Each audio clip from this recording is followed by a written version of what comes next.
गोदावरी नदी की जन्म कथा। आपने कभी नहाते समय बोला जाने वाला एक मंत्र सुना है? गंगे च यमुने चैव गोदावरी सरस्वती नर्मदे सिंधु कावेरी जलेस्मिन् सन्निधि कुरु।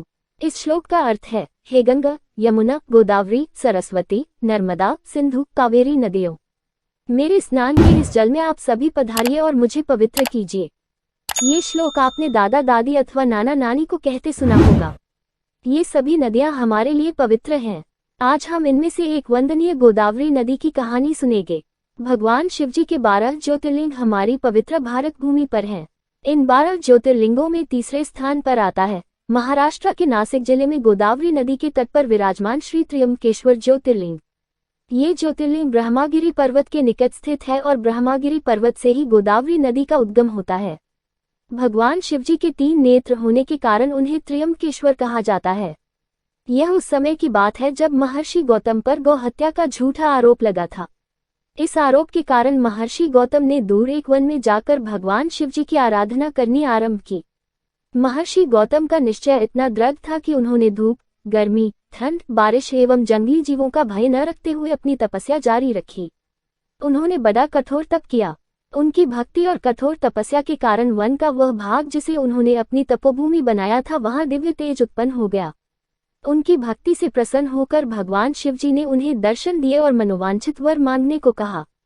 तब उन्होंने भगवान भोलेनाथ से कहा, प्रभु, यदि मेरी भक्ति सच्ची है तो कृपा करके यहाँ देवी गंगा को नदी के रूप में भेजें, जिससे मुझ पर लगा गौ हत्या का आरोप झूठा साबित हो जाएगा।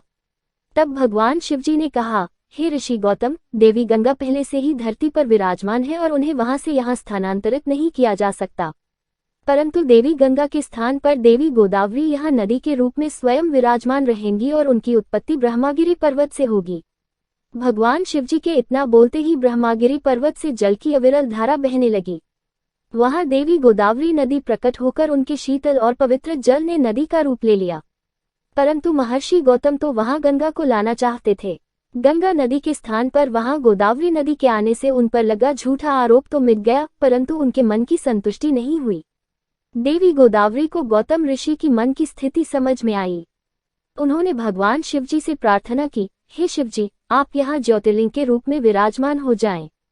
भगवान शिवजी ने देवी गोदावरी की यह बात सहर्ष स्वीकार कर ली और कहा कि आज से यह ज्योतिर्लिंग त्र्यंबकेश्वर के नाम से जाना जाएगा।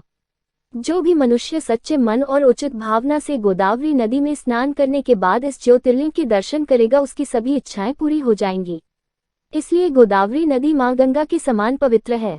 ऋषि गौतम से संबंध जुड़ जाने के कारण गोदावरी नदी को गौतमी के नाम से भी जाना जाता है। इस नदी में स्नान करने से सारे पाप धुल जाते हैं, इसलिए इसको वृद्ध गंगा और प्राचीन गंगा के नाम से भी जाना जाता है। गोदावरी नदी भारत के 4 राज्य महाराष्ट्र, तेलंगाना, छत्तीसगढ़ और आंध्र प्रदेश में बहती है। आपको ये स्टोरी कैसी लगी आप कमेंट में बताओ और ऐसे ही रोमांचक स्टोरी सुनने के लिए हमारे चैनल को सब्सक्राइब कीजिए और बेल आइकन को ऑन कीजिए। जैसे ही हम स्टोरी अपलोड करेंगे सबसे पहले नोटिफिकेशन आपको मिलेगी। स्टोरी सुनने के लिए आपका धन्यवाद।